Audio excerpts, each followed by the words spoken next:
Good afternoon to Anna. Today is May 19. Glory to God and happy Lord's Day, everyone. So, let us pray. Father God in heaven, this day is your day. Thank you for always reminding us to worship you in spirit and in truth. Thank you for your goodness, not only today but every day. Thank you for your presence in our lives, for without you, surely our life is a mess. Thank you for your abounding grace to each and every one of us. Lord, forgive our shortcomings. We know we are not perfect, but you only can see our hearts, that we want to be pleasing in your eyes. Continue to mold us. Please make as a better person. We pray that we may live in your truth. May we learn to submit ourselves to you. May we always be reminded that you are our God who needs to be worshipped and served. Father God, please continue to heal us. We are broken because of this world. Increase our faith to believe in your word instead of putting our trust to people. Once again, thank you for this short meditation of your word. We entrust everything in Jesus' mighty name. Amen. Glory to God. And we'll greet happy birthday. Happy birthday to Brother Gerald Liu As. Happy birthday to you, Rock My Heart. Happy birthday to Sister Lenoser Olnabam Asolot. Oh, it's very hard to say the name. Happy birthday to all the birthday celebrants today, May 19, 2024.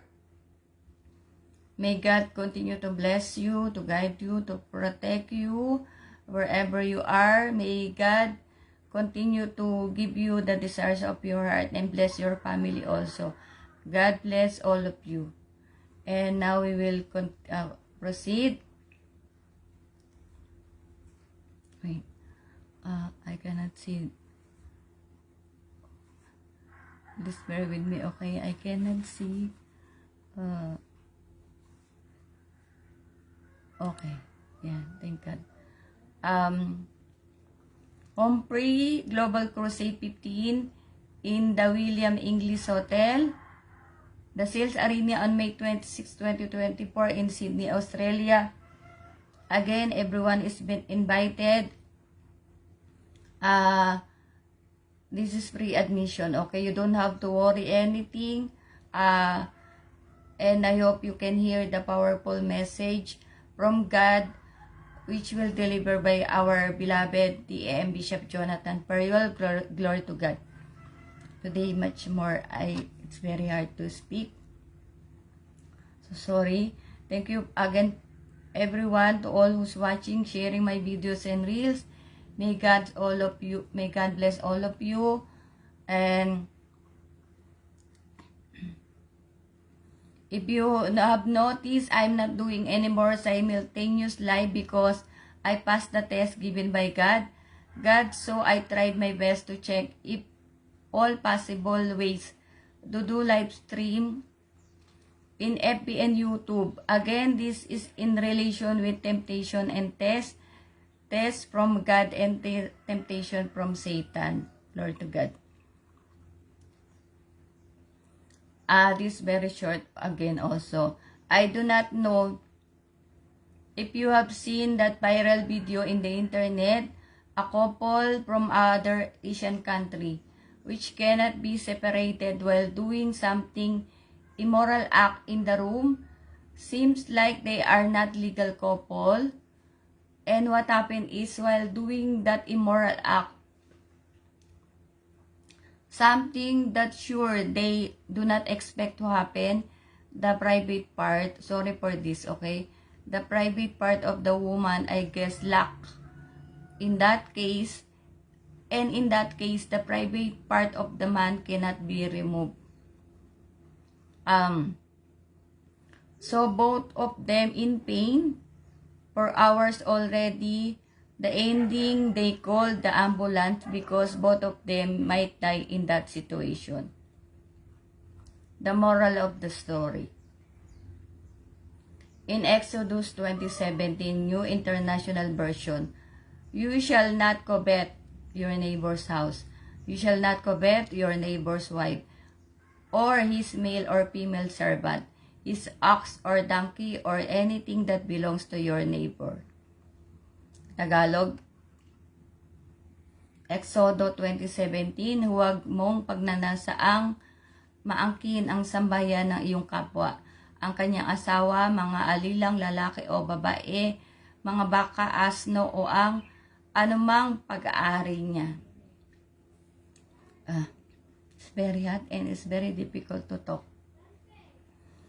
In Luke 12:2-3, New Century Version, everything that is hidden will be shown, and everything that is secret will be made known. What you have said in the dark will be heard in the light, and what you have whispered in an inner room will be shouted from the housetops. Tagalog also I took, walang natatago na di malalantad at walang nalilihim na di mabumunyag. Ang sinabi nyo sa dilim ay maririnig sa liwanag, at ang ibinulong nyo sa loob ng silid ay ipagsisigawan sa lansangan. Glory to God. We are in the last days already, okay, several times, and we know that.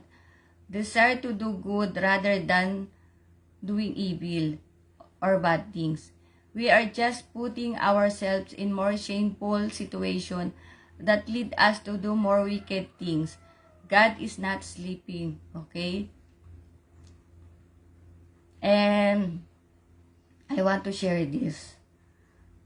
Also, which Pastor Waldy said, and even when I was in Dubai.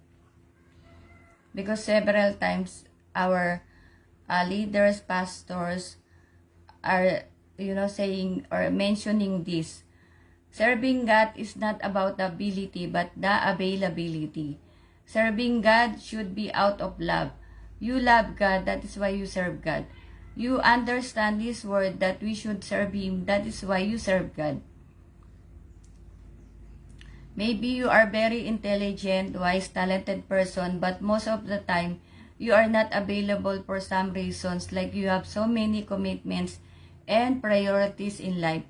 You have so many businesses that you need to look after. You are a well-known personality that your commitments are overflowing. In Deuteronomy 10 verse 12, NLT version, New Living Translation version, it says here, and now Israel, what does the Lord your God require of you? He requires only that you fear the Lord your God and live in a way that pleases Him, and love Him and serve Him with all your heart and soul. Tagalog, Deuteronomio 10:12. At ngayon Israel, anong hinihingi sa iyo ng Panginoon mong Diyos?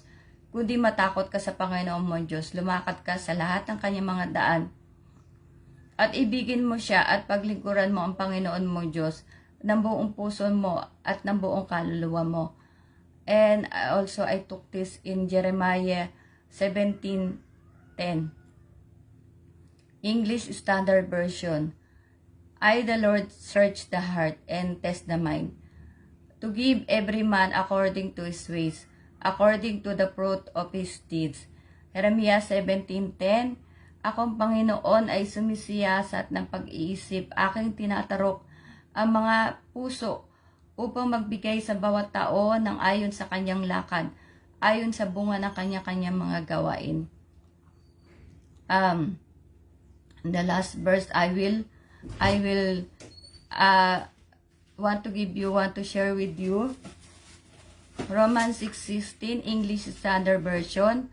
Do you not know that if you present yourself to anyone as obedient slaves, you are slaves of the one whom you obey, either of sin which leads to death, or of obedience, which leads of righteousness. Glory to God. Tagalog.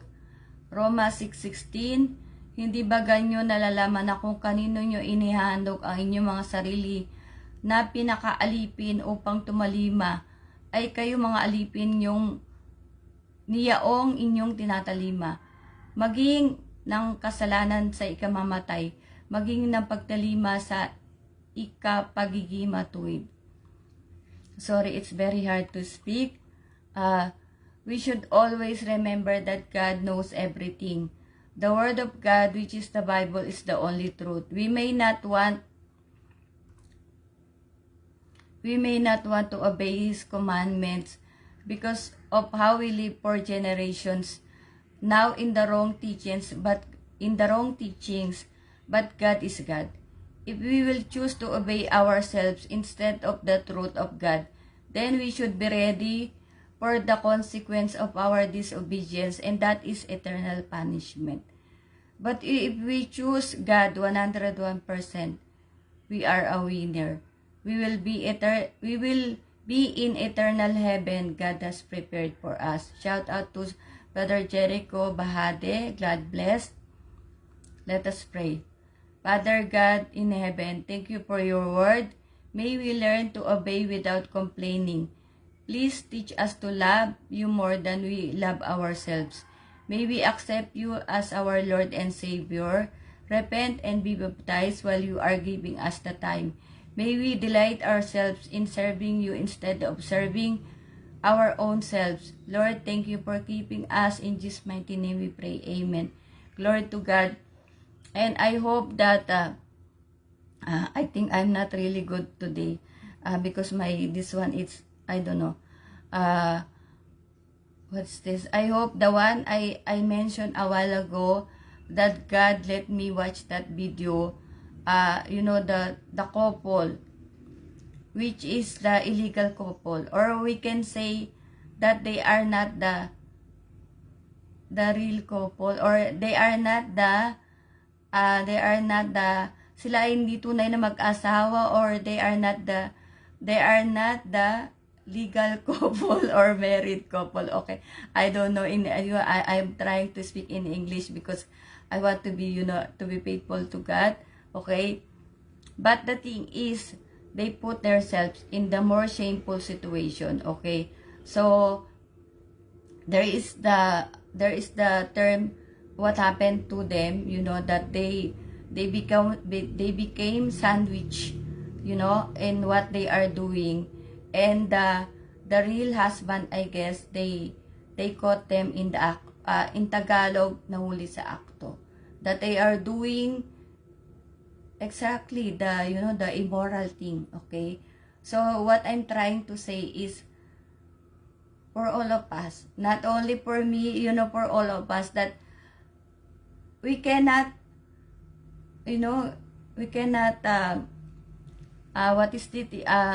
hindi natin pwedeng lokohin ang Panginoon, or hindi natin pwedeng paikutin po ang Panginoon, or kahit sinong tao or anyone that that is like our husbands, our wives, that we think na iniiputan na natin sa ulo, something like that.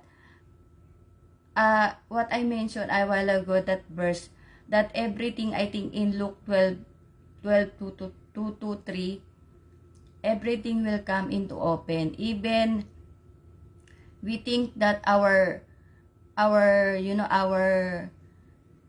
loved ones, or anyone whom we are deceiving, we think they are uto-uto. Sorry, okay, I really don't know in English, but everything, God knows everything.